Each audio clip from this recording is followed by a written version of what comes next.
கண்ணியத்திற்குரிய எல்லாம் வல்ல அல்லாஹுவின் நல்லடியார்களே, அல்லாஹ் ரப்பல் ஆலமீன் நமக்கு வழங்கிய எண்ணற்ற அருள்கொடைகளில் உன்னதமானது நாம் பின்பற்றக்கூடிய இஸ்லாம் என்கின்ற வாழ்க்கை நெறி.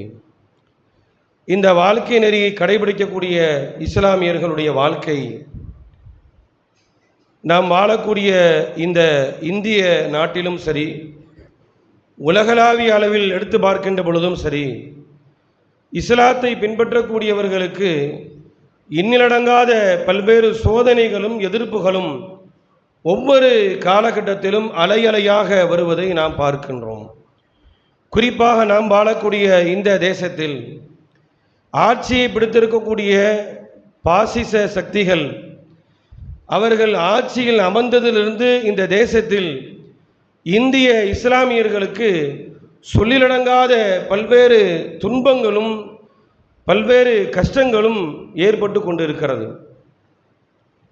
ஒருபுறம் இஸ்லாமியர்கள் இதுபோன்ற நோவியல்களை, இதுபோன்ற பல்வேறு சோதனைகளை எதிர்த்து அதையெல்லாம் தாங்கி கொண்டு இருக்கின்ற இன்னொரு சூழலில் இந்த தௌஹீத் என்கின்ற இந்த சிந்தனையை ஏற்றுக்கொண்டவர்களுக்கும் இன்னொரு வகையான சோதனைகள், இதை ஏற்றுக்கொள்ளாதவர்களால், இதை எதிர்க்கக்கூடியவர்களால் பல்வேறு அடக்குமுறைகள்.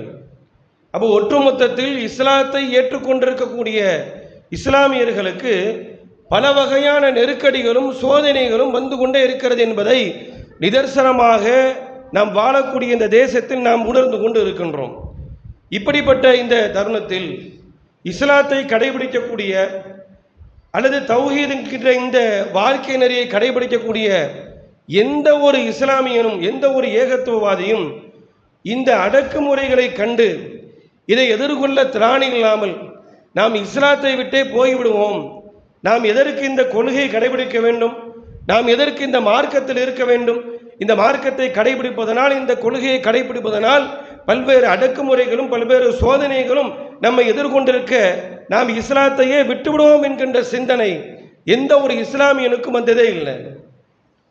இந்த உலகளாவிய அளவில் பலஸ்தீனில் உள்ள இஸ்லாமியர் எடுத்துக்கொண்டாலும் சரிதான், உலகளாவிய அளவில் பல்வேறு அடக்குமுறைகளை எதிர்கொள்ளக்கூடிய எந்த ஒரு இஸ்லாமியனுடைய உள்ளத்திலும் கடுகளவு கூட நாம் இவ்வளவு சோதனைகள் எதிர்கொண்டு இந்த மார்க்கத்தில் இருக்க வேண்டுமா என்று யாருமே நினைத்ததில்லை. காரணம் என்னவென்று சொன்னால், இந்த மார்க்கத்தினுடைய அடிப்படை, இஸ்லாத்தினுடைய அடிப்படை மறுமை வாழ்க்கை என்கின்ற அந்த நம்பிக்கை. மறுமை என்கின்ற அந்த நம்பிக்கையின் மீது தான் இஸ்லாம் நிறுவப்பட்டுள்ளது. இந்த உலகத்தோடு எல்லாம் முடிந்து போவதல்ல. இந்த உலகத்திற்கு பிறகு ஒரு வாழ்க்கை இருக்கிறது, அது நிலையானது, நிரந்தரமானது, மீழ்ச்சியற்றது. அப்படிப்பட்ட வாழ்க்கையில் நாம் அல்லாஹ்விடத்தில் ஈரேற்றம் அடைய வேண்டுமானால், சொர்க்கம் என்கின்ற மகத்தான அந்த சுவனபதியை பெற வேண்டுமானால், அதற்காக இந்த உலகத்தில் எவ்வளவு பெரிய நெருக்கடியினாலும் சரி, எவ்வளவு பெரிய சிரமமானாலும் சரி, அதை நாங்கள் எதிர்த்து போராடுவோம், அதை நாங்கள் எதிர்கொள்வோம் என்கின்ற இந்த மறுமை என்கின்ற இந்த நம்பிக்கையை தவிர்த்து வேறு எதுவுமே இருக்க முடியாது. அப்போ உண்மையிலேயே மறுமை வாழ்க்கையை நம்பியிருக்கக்கூடிய நாம், இஸ்லாம் தான் உண்மையானது என்கின்ற இந்த கொள்கை கோட்பாட்டை நம்பியிருக்கக்கூடிய நாம், அதன் அடிப்படையிலே நம்முடைய செயல்பாடுகள் இருக்கிறதா? உலகத்தில் பல்வேறு சோதனைகளை நாம் தாங்கிக் கொள்கிறோம், சகித்துக் கொள்கிறோம். ஏன் சொன்னால் இது உண்மையான மார்க்கம் என்பதற்காக, சொர்க்கம் கிடைக்க வேண்டும் என்பதற்காக.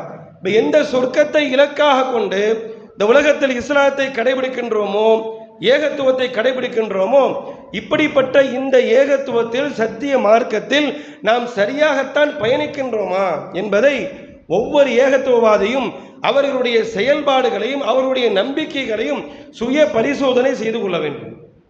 நம்ம ஏன் இதை சொல்றோம்னா, நாம கொள்கையில நம்ம சரியாக இல்லைன்னு சொன்னா கண்டிப்பாக இந்த உலகத்தில் இஸ்லாத்தை ஏற்றதனால் நம்மை வந்தடைந்த எந்த ஒரு சோதனைக்கும் எந்த ஒரு சகிப்புத்தன்மைக்கும் அல்லாஹ்விடத்தில் மதிப்பு இல்லை.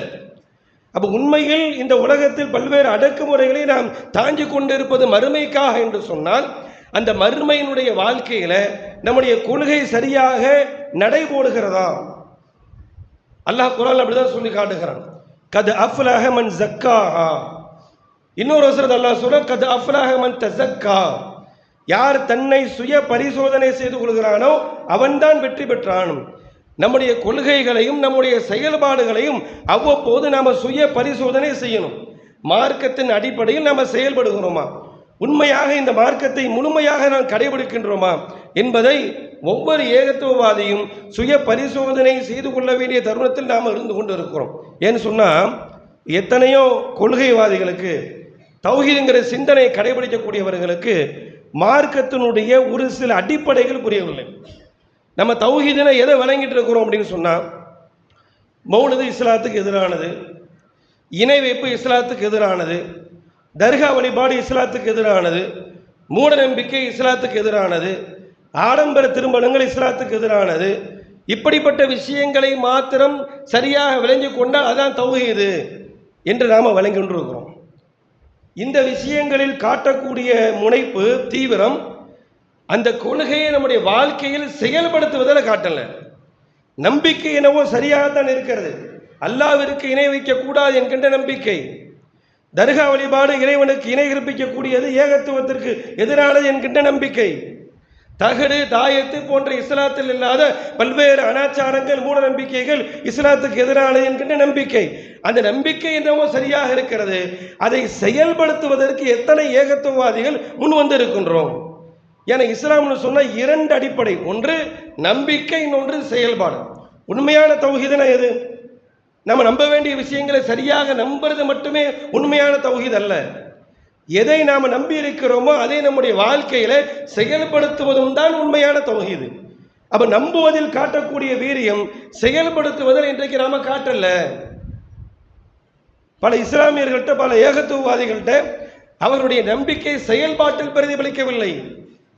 ஒரு சிலர் இருக்கிறாங்க, கொள்கையில சோடை போனவர்கள், இஸ்லாத்துக்கு எதிரான அகீதாவை கொண்டவர்கள், தனி மனித வழிபாடு, இறந்தவர்களை வழிபடுவது, மௌலிது போன்ற இஸ்லாத்திற்கு எதிரான நம்பிக்கை. ஆனால் அவர்களுடைய செயல்பாடுகள் எடுத்து பார்த்தால் இபாதத் என்கின்ற பெயரை பல்வேறு வணக்க வழிபாடுகளை செய்கிறார்கள்.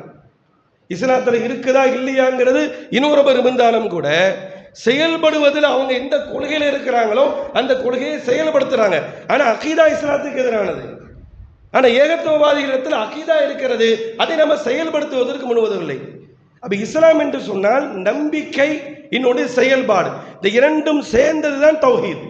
இந்த இரண்டிலும் சரியாக இருந்தால் மட்டும்தான் மறுமை வெற்றி. ஒருவர் நம்ப வேண்டிய விஷயங்களை சரியா நம்புறாரு, ஆனா செயல்படுத்தணும்னு சொன்னா செயல்பாடு இல்லாத வெற்று நம்பிக்கையால் மறுமையில் வெற்றி இல்லை. ஒருவர் ஏராளமான காரியங்களை செய்கிறார் இறைவனுக்காக என்கின்ற பெயரால், இல்லாத பல்வேறு தொழுகைகள், அவ்வாபின் தொழுகை, இஷ்ராக்கு தொழுகை, தஸ்பீஹ் நஃபில் தொழுகை, தராவீஹ்ங்கிற பேரில் தொழுகை, எத்தனையோ தொழுகையை தொழுகிறார். அந்த தொழுகையும் இஸ்லாத்தில் இல்லை. அவர்கள் கொண்டிருக்கக்கூடிய அகீதாவும் இஸ்லாத்துக்கு எதிரான, ஆனால் இவருடைய செயல்பாட்டுக்கு மறுமையில் எந்த நன்மையும் இல்லை. மறுமையில் இந்த உலகத்தில் இந்த இஸ்லாத்தை ஏற்றுக்கொண்டதற்காக வேண்டி நாம் அனுபவிக்கக்கூடிய அனைத்து வகையான துன்பங்களுக்கும் அல்லாஹ்விடத்திலே கூலி பெற வேண்டுமானால் இந்த இரண்டிலும் நாம சரியாக இருக்கணும்.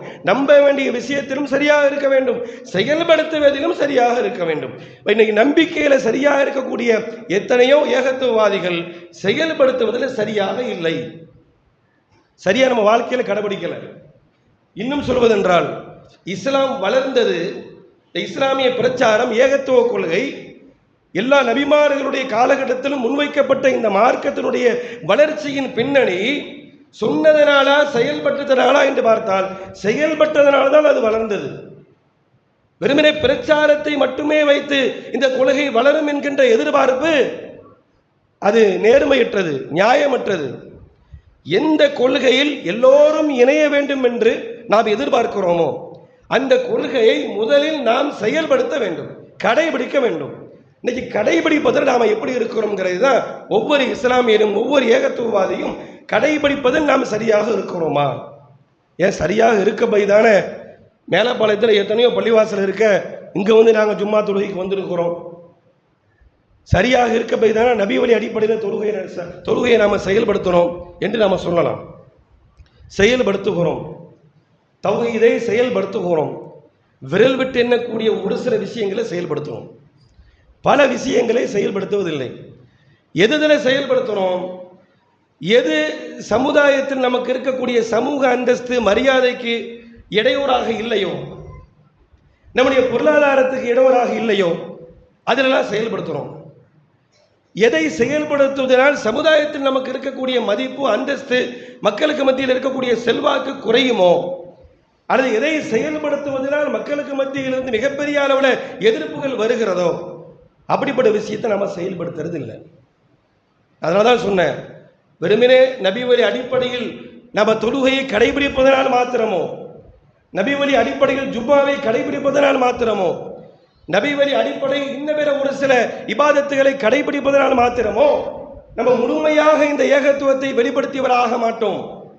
இந்த கொள்கை நம்முடைய எல்லா வகையான செயல்பாடுகளிலும் பிரதிபலிக்க வேண்டும். அதனால் எவ்வளவு பெரிய எதிர்ப்புகள் வந்தாலும் சரி, சமூக பகிஷ்காரம் வந்தாலும் சரி, சமுதாயத்தில் நமக்கு இருக்கக்கூடிய அந்தஸ்துக்கு ஒரு குறைபாடு வந்தாலும் சரிதான், இது சரியான கொள்கை, இது நேர்மையான கொள்கை, இது மறுமையில் வெற்றி பெற்று தரக்கூடிய கொள்கை என்று சொன்னால் அதை எவ்வளவு பெரிய எதிர்ப்புகள் வந்தாலும் கடைபிடிக்க. இன்னைக்கு அப்படி கடைபிடிக்கல. இன்னைக்கு பார்த்தீங்கன்னா ஒரு சில தௌஹீத்வாதிகள் என்று சொல்லக்கூடியவங்க எல்லாத்திலுமே கலந்துக்குவாங்க. எல்லா சமுதாயத்தில் நடக்கக்கூடிய அனைத்து வகையான வைபவங்களையும் போய் கலந்து கொள்வார்கள். தொழுகை என்னவோ நம்ம பள்ளிவாசல வந்து தான் தொழுவாங்க. ஆனால் இவர்களுக்கு சமுதாயத்தில் என்ன பேர் அப்படின்னு சொன்னா, அவர் தௌஹீத்வாதி தான், ஆனால் எதிலையுமே காட்டிக்க மாட்டார், எதிலையுமே காட்டிக்கொள்ள மாட்டார். இப்படி சொல்றது பெருமையாக நினைக்கணும். அவர் தீவிரவாதி கிடையாதுப்பா, அவர் தீவிரமான கொலை, அவர் சரியான ஆளுப்பா, அவர் எதையும் காட்டிக்க மாட்டார். அப்படி ஒரு சில ஆட்கள் அந்த பேர் நல்ல பேருன்னு நினைக்கிறாங்க. எது வரதட்சணை திருமணமோ ஆடம்பர திருமணமோ புறக்கணிக்கப்பட வேண்டியது என்பது கொள்கையில் இருக்கிறது. அதை போய் அவரிடத்துல போய் சொன்னா சரிதான் சரி காணுவார். நீங்க சொல்றது சரிதான், 100% சரி அப்படின்னு ஏற்றுக்கொள்வார். ஆனால் நடைமுறைப்படுத்துறது ரொம்ப சோலை போனவராக இருப்பார். ஏன் அப்படின்னு சொன்னா, இதை நடைமுறைப்படுத்துவதனால் சமுதாயத்தில் நமக்கு இருக்கக்கூடிய அந்தஸ்து டேமேஜ் ஆகிடும். ஏன்னா இப்படி ஒரு பேர் வச்சிருக்கிறாங்க இல்லையா, அவர் ரொம்ப நல்லவருங்க, அது தௌஹீது தான், ஆனால் எதிலையுமே அவர் என்ன செய்ய மாட்டார், எதையுமே காட்டிக்கொள்ள மாட்டார். காட்டிக்கொள்ளாமல் இருப்பது ஒரு நல்ல ஏகத்துவவாதி மாதிரி சமுதாயத்தில் ஒரு பேர் கிடைக்கிறது நல்லது நம்ம வழங்கிட்டு இருக்கிறோம். உண்மையிலே நபிமார்கள் இந்த கொள்கையை மக்களுக்கு மத்தியில் பிரச்சாரம் செய்தவர்கள், சமுதாயத்தில் இந்த கொள்கையை பிரச்சாரம் செய்வதற்கு முன்னால் இருந்த சமூக அந்தஸ்து மரியாதை இந்த கொள்கையை பிரச்சாரம் செய்த போது அவர்களுக்கு இல்லை. எனக்கு நாம எதிர்பார்க்கிற மாதிரி, நான் சமுதாயத்தில் ஒரு தலைவர், ஊர்ல நான் ஒரு தலைவர், என்ன இந்த மக்கள் தலைவராக மதிக்கிறாங்க, எனவே ஊர் எதை மார்க்கமாக வைத்திருக்கிறாங்களோ அதுல நான் சேர்ந்துக்குவேன். அதே நேரத்தில் எனக்குன்னு தனி கொள்கை. இது என்ன கொள்கை? இது இவருக்குன்னு தனி கொள்கையா? வரதட்சணை கூடாது, ஆடம்பர திருமணம் கூடாது, சுன்னத்து கதனா சாப்பாடு விருந்து கூடாது, சடங்கு விருந்து கூடாது. அது ஏன் கொள்கை? அது சமுதாயத்தில் நடந்தா நான் போய் கலந்துக்குவேன். காரணம், சமுதாயத்தில் எனக்கு ஒரு அந்தஸ்து இருக்குல்ல, ஒரு மரியாதை இருக்குல்ல. உண்மையிலே இந்த கொள்கை நாமே ஏமாற்றிக் கொண்டிருக்கிறோம் அர்த்தம்.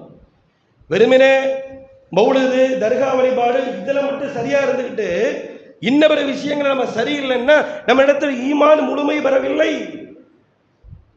அப்ப நபிமார்கள் இப்படி சிந்தித்திருந்தால், இன்னைக்கு நாம சிந்திக்கிற மாதிரி நபிமார்கள் சிந்தித்திருந்தால் இந்த கொள்கை வளர்ந்திருக்குமா? நபிகள் நாயகத்துக்கு சமூகத்தில் இருந்த அந்தஸ்து என்ன? அமீன், நம்பிக்கையாளர், சாதிக், உண்மையாளர். இந்த மலைக்கு பின்னால் இருந்து ஒரு எதிரிப்படை நம்ம தாக்க வருகிறார்கள் என்று சொன்னால் நீங்கள் நம்புவீர்களா? அல்லாஹ்வுடைய தூதர் கேட்கிறாங்க.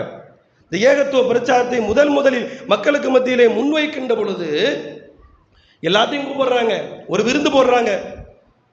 தன்னுடைய சொந்த பந்தங்கள் இருக்கக்கூடிய ஆட்கள்லாம் யாரு?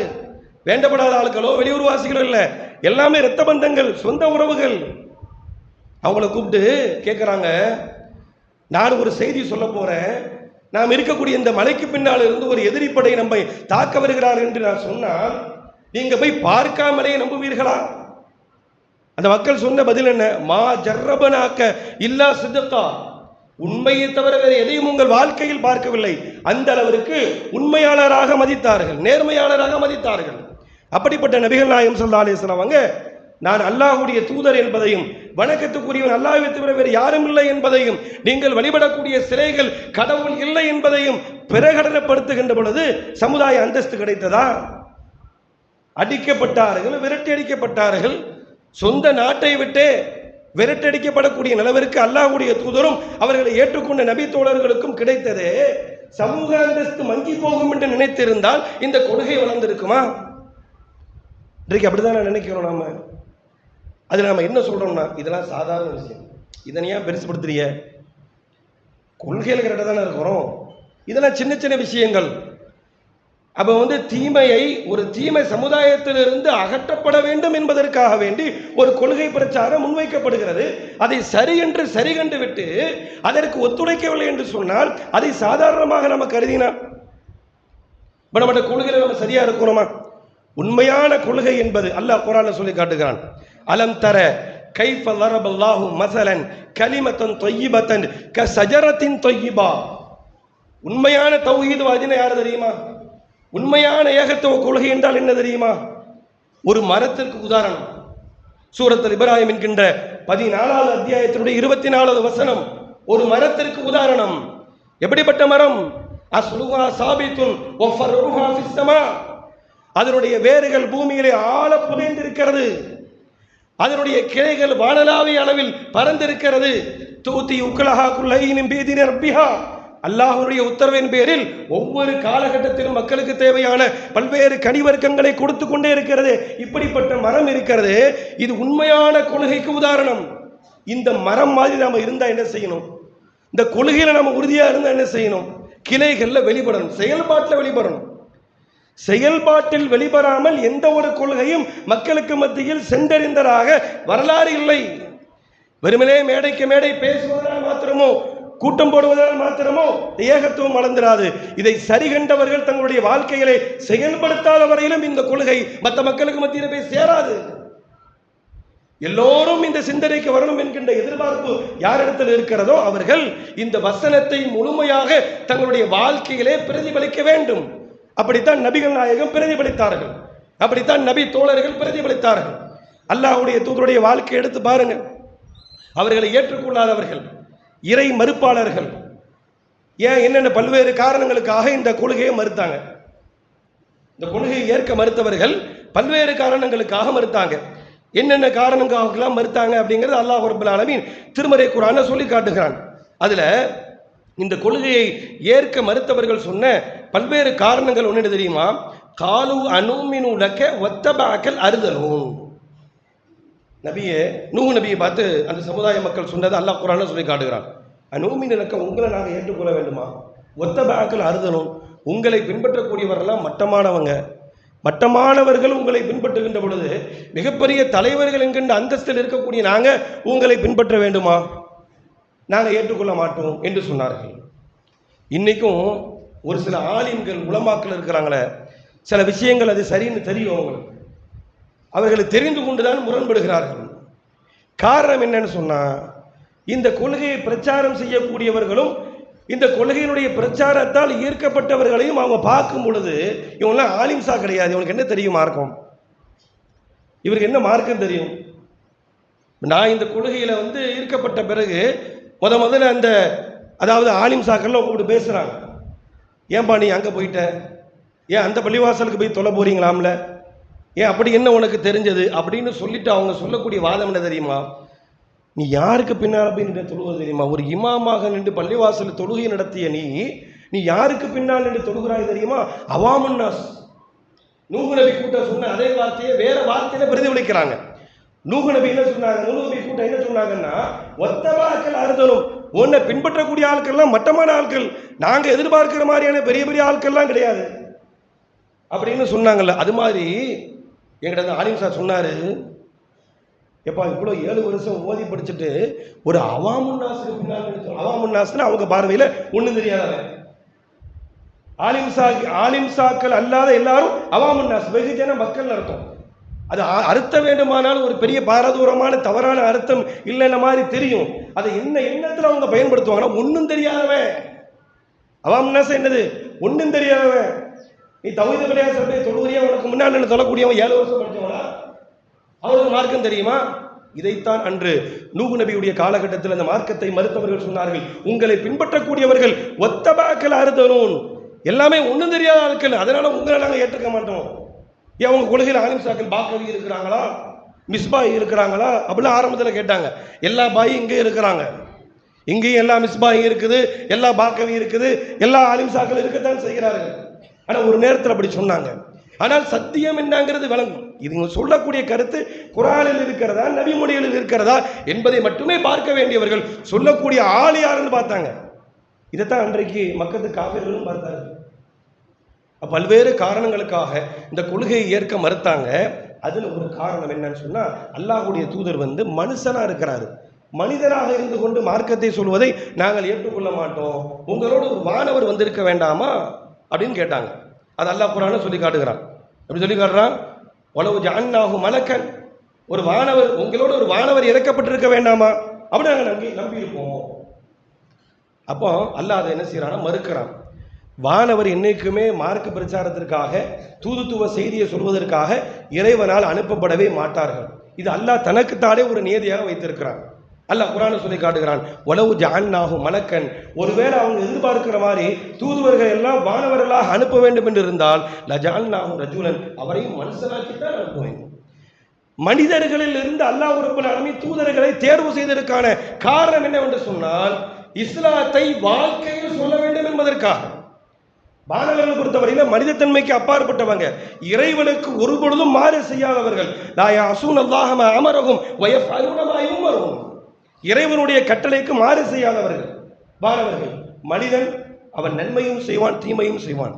தீமை செய்வதற்கு சக்தி இருக்கவே அந்த தீமையில் இருந்து விலகி நன்மையை செய்யக்கூடிய மனிதர் உங்களில் இருக்கிறார், உங்களை மாதிரி இருக்கிறார், உங்களை மாதிரி வாழ்ந்து கொண்டிருக்கிறார், உங்களை மாதிரி திருமணம் முடித்திருக்கிறார், உங்களை மாதிரி உணவு அருந்துகிறார், உங்களை மாதிரி எல்லா பலகீனத்திற்கும் உட்பட்டவராக இருந்து கொண்டு உங்களில் இருந்து வேறுபட்டு தீமைகளுக்கு அப்பாற்பட்டு இவர் நடக்கிறார் என்பதை சொல்வதற்காகத்தான் மனிதர்களில் இருந்து அல்லாஹ் தூதரை தேர்வு செய்தான். அப்ப இந்த வசனம் நமக்கு எதை சொல்கிறது என்று சொன்னால், இந்த கொள்கையை வெறுமனே பிரச்சாரம் செய்வதனால் மாத்திரம் மக்களுக்கு மத்தியில் ஈடுபடாது. எதையெல்லாம் மார்க்கத்துக்கு எதிரானது என்பதை நாம் விளங்கி வைத்திருக்கிறோமோ, இதுவெல்லாம் இஸ்லாத்திற்கு எதிரானது என்பதை நாம் புரிந்து வைத்திருக்கிறோமோ, அப்படிப்பட்ட அனைத்தையும் நம்முடைய வாழ்க்கையில முழுமையாக செயல்படுத்து. அதனால் சமுதாயத்தில் அவப்பேறு கிடைத்தாலும் பரவாயில்லை, சமூக பகிஷ்காரம் கிடைத்தாலும் பரவாயில்லை, சமுதாய மக்களுக்கு மத்தியில் நமக்கு இருக்கக்கூடிய அந்தஸ்துகள் குறைந்தாலும் பரவாயில்லை, செல்வாக்கு குறைந்தாலும் பரவாயில்லை, ஒரு வியாபாரியாக இருந்து ஒரு ஏகத்துவவாதி தௌஹீத்வாதி என்பதற்காக வேண்டி நம்ம கடையில் அவன் பொருட்கள் வாங்க வராவிட்டாலும் பரவாயில்லை. இப்படி நம்முடைய வாழ்க்கையில் இந்த ஏகத்துவத்தை கடைபிடித்தால், இன்னைக்கு பல்வேறு அடக்குமுறைகளை சந்திக்கிறோமே, இந்த அடக்குமுறைகளுக்கு அல்லாட்ட கூலி இல்லைன்னா சும்மா பேரளவில் நம்ம இந்த கொள்கையை கடைபிடிக்கிறோம். நம்ம திரும்ப திரும்ப சொல்வது அதுதான். சத்தியத்தை நம்முடைய வாழ்க்கையில் முழுமையாக இபாதத்துகளில் காட்டுற மாதிரி, தொழுகையில் காட்டுற மாதிரி இன்னும் பிற விஷயங்களில் காட்டுங்க. ஒரு ஜனாசா தொழுகையாக இருந்தாலும் நபிகள் அடிப்படையில் கடைபிடிக்கப்படுகிறதா என்பதை பாருங்கள். இன்னைக்கு ஒரு சில ஆட்கள் நான் சொன்ன ஏற்கனவே, ஊருக்கந்திரிக்கு வரி சோறு கூடாது அப்படிங்கிறது நிலைப்பாடு. ஆனால் ஊரில் ஒருத்தனாக இருந்து நான் ஊரில் ஒருவன், அதையெல்லாம் என்னால் புறக்கணிக்க முடியாது. நான் வரி கொடுக்க மாட்டேன், நான் வாங்கி சாப்பிட மாட்டேன், ஆனால் சோறு தோண்டும் போது வாளியில் கொண்டு போய் நான் என்ன செய்வேன், வாங்கி தட்டுவேன் அப்படின்னு சில ஆள். பிதஅத் நடக்கக்கூடிய தொழுகையில் பங்கேற்கக்கூடாது என்பது அவனுடைய கொள்கையாக இருந்தால் அந்த ஜனாசா போய் முன்னாடி போய் நிற்பார். ஜனாசா தூக்கிட்டு போகிறாங்களே, தூக்கிட்டு போகும்போது நம்ம ஊரில் நடைமுறை என்ன, இடத்துல அவங்க ஓதுறாங்க அரபியில். இது முதல்ல மதுகபில் இருக்கிற, முதல்ல மதுகப்பை நீங்கள் பின்பற்றக்கூடிய ஆட்களாக இருந்தால் இது மதுகப்புக்கு எதிரானது, சாஃபி மதுகப்புக்கு எதிரானது. என்ன செய்வாங்கன்னா ஜனாசா சொந்தூக்குள் வைக்கிறாங்க.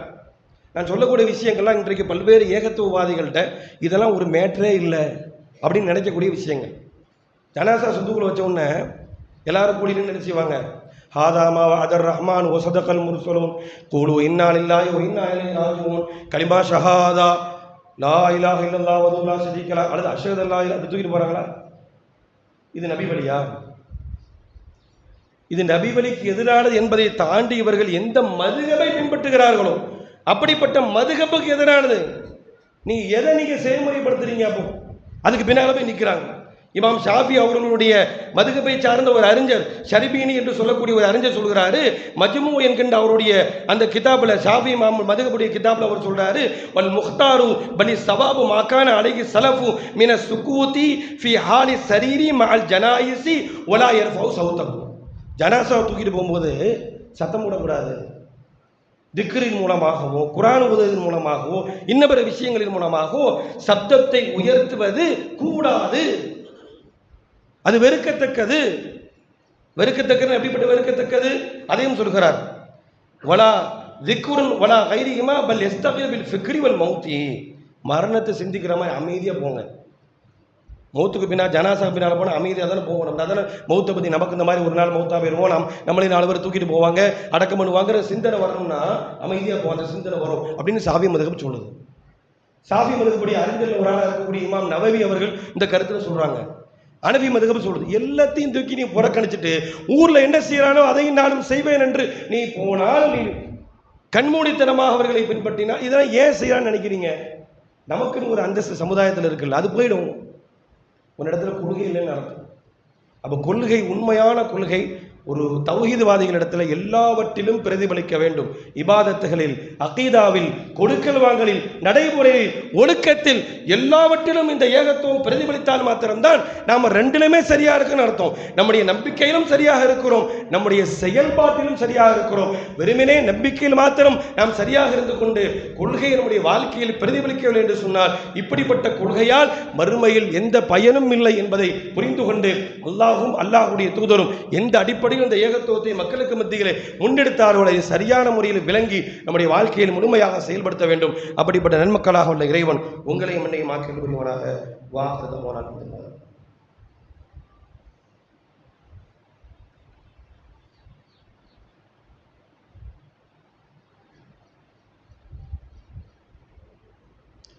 இன்னல் ஹம்துலில்லாஹ்.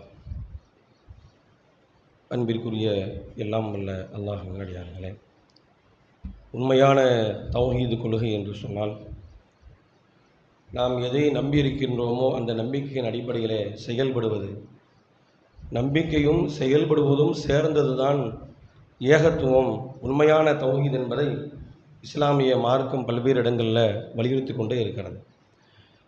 யார் ஒரு மனிதர் தன்னுடைய வாழ்க்கையில் செயல்படாமல் பிறர் இந்த கொள்கையின்பால் ஈர்க்கப்பட வேண்டும் என்று எதிர்பார்க்கிறார்கள், அந்த எதிர்பார்ப்பு அது ஏமாற்றத்தை தரும் என்பதை தாண்டி நாம் நம்முடைய வாழ்க்கையிலே செயல்படுத்தாமல் பிறருக்கு சொல்வதனால் அல்லாஹ் ரப்பல் ஆலமீன் ஒரு மிகப்பெரிய குற்றச்செயலாக இதை பார்க்கிறான். செயல்படுத்தாமல் போய் சொல்றது என்பது அது அல்லாஹ்விடத்தில் மிக பாரதூரமானது. கபுர மக்தன் இன்தல்லாஹ் அன் தகூலு மா லா தஃஅலூன். நீங்கள் செய்யாததை மக்கள்கிட்ட போய் சொல்றதனால் அல்லாஹ் விஷயத்தில் நீங்கள் மிகப்பெரிய தீமை செய்தவர்கள் என்பதாக அல்லாஹ் ரப்பல் ஆலமீன் குர்ஆனை எதிர்க்கிறான். இது மாதிரியான நம்பிக்கை உடையவர்களை, இது மாதிரி செயல்பாடுகளோடு எதிர்க்கிறார். அது மாத்திரமல்லாமல் யூதர்கள் இஸ்லாத்துக்கு எதிரானவர்கள் தான் இப்படி இருந்தாங்க. இஸ்ரவேலர்கள் மார்க்கத்துக்கு எதிராக இருந்தவர்கள். அல்லாஹ் சொல்றான், தஅமுரு நன்னாஸ பில் பிர், நீங்க மக்களுக்கு மத்தியில் நன்மை ஏவுகிறீர்கள், வ தன்ஸவுன அன்ஃபுஸகும், உங்களை நீங்க மறந்துறீங்க, வான்தும் தத்லூனல் கிதாப், வேதத்தை வேற படித்துக் கொண்டிருக்கிறீர்கள், வேதத்தை படிக்கிறீர்கள், மக்களுக்கு மத்தியில் நீங்கள் மக்களுடைய ஏகத்துவத்தை போய் சொல்றீங்க, ஆனால் உங்களை நீங்கள் மறந்து விட்டீர்கள்.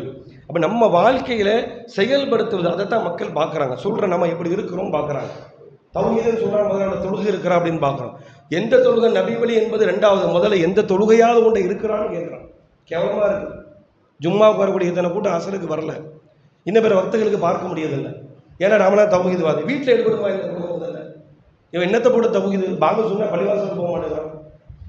எந்த பள்ளிவாசலுக்கு போகணும், எந்த அடிப்படையில் தொழுகணுங்கிற ரெண்டாவது, முதல்ல தொழுகை இல்லையே, இவன் சொல்வதில் என்ன உண்மை இருக்க போகிறது?